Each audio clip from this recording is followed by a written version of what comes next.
বলেছি। আমি ঠিক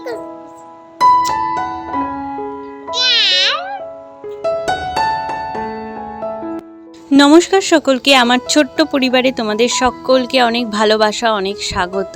আজকের ভিডিওটা শুরু করছি। আজকে ভাবলাম একটু আলমারিটা গুছাবো। আলমারি কিন্তু আমি মাঝে মধ্যেই টুকটাক গুছিয়ে থাকি, কিন্তু খুব একটা পেরে উঠি না, আর খুব তাড়াতাড়ি আমার আলমারি এভাবে অগোছালো হয়ে যায়।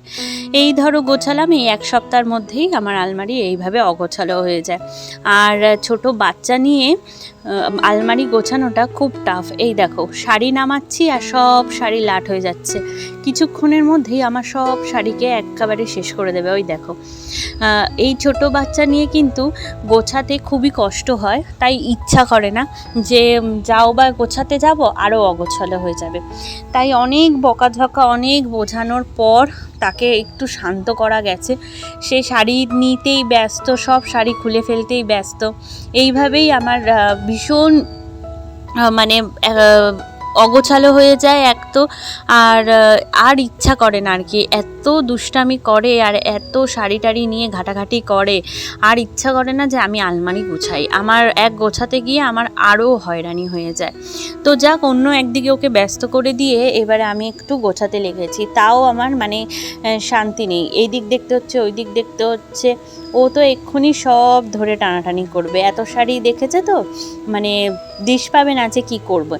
যাই হোক, তো ওকে একটা শাড়ি দিয়ে বসিয়ে রেখেছি, বলেছি তুই এটা সুন্দর করে ভাঁজ করে দেখা। তারপর আমি শাড়িগুলোকে এইবারে একটু হ্যাঙ্গারে রাখছি। কিছু শাড়ি আমার হ্যাঙ্গারেই আছে, আর কিছু মানে শাড়ি আমি আগে থেকেই গুছিয়ে রেখেছি। এই শাড়িটা নতুন, মায়ের কাছ থেকে নিয়েছি আর কি। আর মায়েরও কিছু শাড়ি আছে, সেগুলোকেও হ্যাঙ্গারে রাখবো। তার আগে এই শাড়িগুলো যেগুলো হ্যান্ডলুম আছে বা তাঁতের শাড়িগুলোকে এক জায়গায় করে প্রথমে আগে এভাবে ভাঁজ করে রাখি।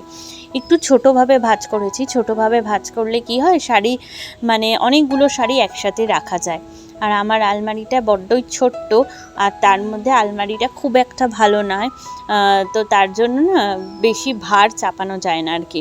একটু কম কম করেই সুন্দরভাবে গুছিয়ে রাখতে হয়। আর এই সবুজ শাড়িটা আমার মায়ের, আমার পিসি দিয়েছে, ছোট পিসি।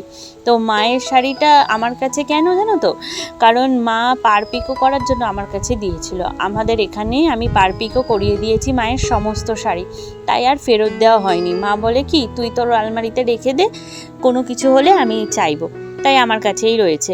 আবার দিয়ে আসবো খুনি যখন মায়ের লাগবে। আর এমনিও অনেকবার বলেছি যে নিয়ে যাও তোমার শাড়িগুলো, বলছে তুই রাখ না, পরে দিস, এই করে আর দেওয়াও হয়নি। আর কিছু শাড়ি আছে দেখো, অনেক ধরনেরই শাড়ি এখানে, সিল্ক আছে, মেখলা আছে, হ্যান্ডলুম আছে, তাঁতের শাড়ি আছে, পুজোতে পরার শাড়ি আছে। এটা আমার অধিবাসের শাড়ি যদিও বা। তো এগুলোকেও এক জায়গায় করে আলাদা করে রাখলাম, সব গুছিয়ে টুছিয়ে যখন আলমারিতে ভরবো দেখাবো। আর এটা ভূমির কিন্তু জামা, এটা ওর মামার বিয়েতে কেনা হয়েছিল, তো জামাটা এবার পুজোতেও ও পরতে পারবে, নতুন আছে। কারণ এত গর্জেস জামা তো অনুষ্ঠান ছাড়া পরা যায় না, তার জন্যই। আর কিছু মেখলাকেও আলাদা করে নিলাম। এবারে যে হ্যাঙ্গারে করে রেখেছি শাড়িগুলো, যেগুলো একটু ভারী শাড়ি, আমি সেগুলোকেই হ্যাঙ্গারে ঝুলিয়ে রাখি। বিশেষ করে আমার বেনারসি, তারপরে আরও কিছু ভারী ভারী শাড়িগুলো, তাহলে কি হয়, শাড়িগুলো নষ্ট হয় না, সুন্দর থাকে। আর যে শাড়িগুলো একটু ফ্যান্সি ধরনের হয় না, সেগুলোকে হ্যাঙ্গারে ঝুলিয়ে রাখলে না লাটটা কম হয়। কারণ বারবার তো জিনিসপত্র বার করি, একটু লাট হয়ে যায় শাড়িগুলো, আর তার জন্যই মানে হ্যাঙ্গারে করে রাখা।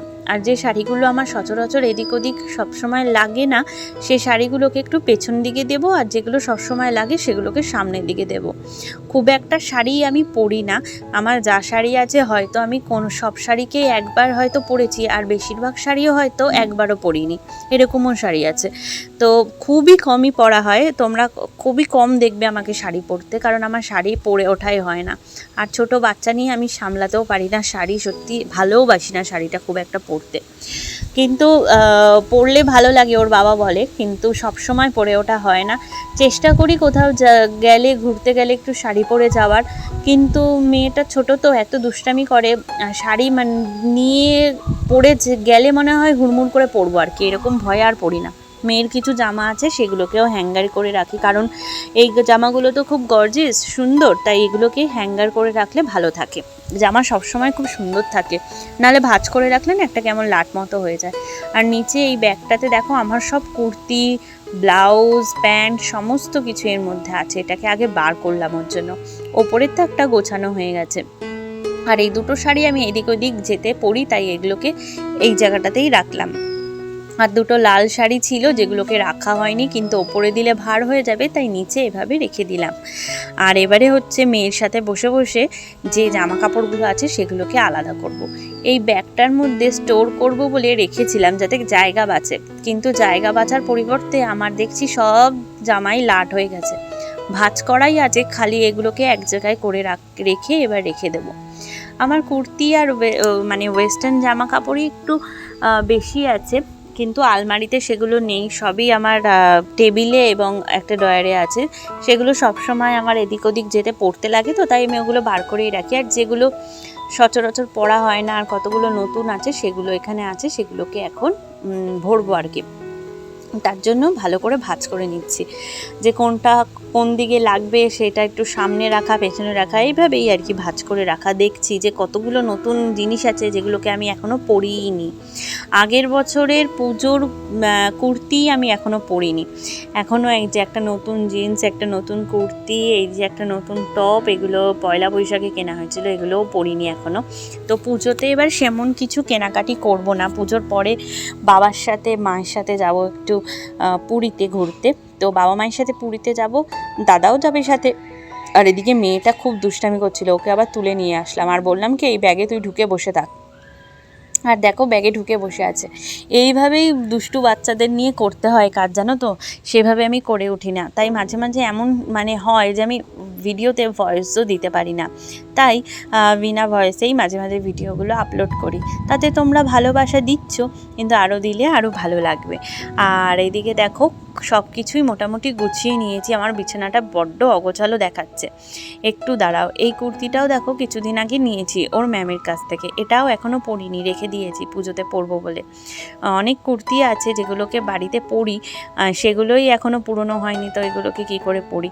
তাই এবারে কেনাকাটিটা কম করব, কারণ মেয়ে এবারে স্কুলে ভর্তি হবে, তার জন্য বিরাট এক খরচা, জানো তো। তার জন্যই এবারে আর সেভাবে কেনাকাটি আমি নিজে কিছু করব না।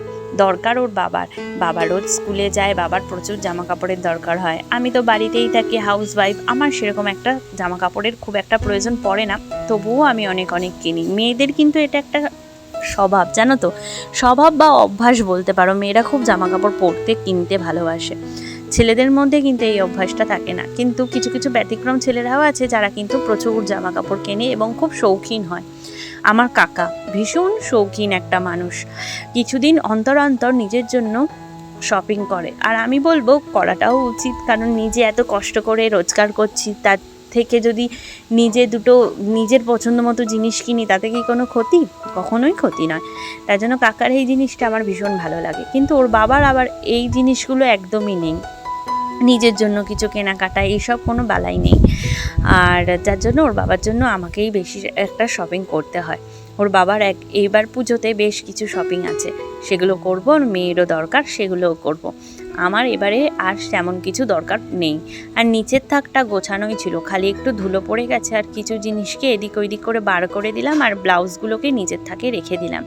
শাড়ি যেহেতু কম পরি, ব্লাউজের সংখ্যাও প্রচুর কম, তার জন্য যা আছে সেগুলোকেই গুছিয়ে রাখলাম। আর এখন এই ধুলোটাকে একটু পরিষ্কার করে তোমাদের ফাইনালি দেখাচ্ছি মোটামুটি কিভাবে গোছালাম। সত্যি বলতে খুব তাড়াহুড়ো করে গুছিয়েছি, সেভাবে একটা ডিপ ক্লিন করতে পারিনি, কিন্তু যতটুকু করলাম তোমাদের দেখালাম। এই আমার অনেক দিন চলে যাবে আবার। দেখো ফাইনালি এইভাবে কিন্তু গুছিয়ে নিয়েছি। কেমন লাগলো অবশ্যই জানাবে। তাড়াহুড়ো করে গুছিয়েছি, খুব একটা পরিপাটি করে গোছাতে পারিনি, তবুও যেমন করে গোছালাম তোমাদের সাথে শেয়ার করলাম। ভালো লাগলে ভালোবাসা দিও, কমেন্ট করে জানিও। আর কেমন আছো তোমরা এই বৃষ্টিতে, অবশ্যই কমেন্ট করে জানাবে। চলো আজকে এ পর্যন্তই, অন্য একটা ভিডিওতে খুব তাড়াতাড়ি তোমাদের সাথে আবারও দেখা হচ্ছে। ভালো থেকো, সুস্থ থেকো।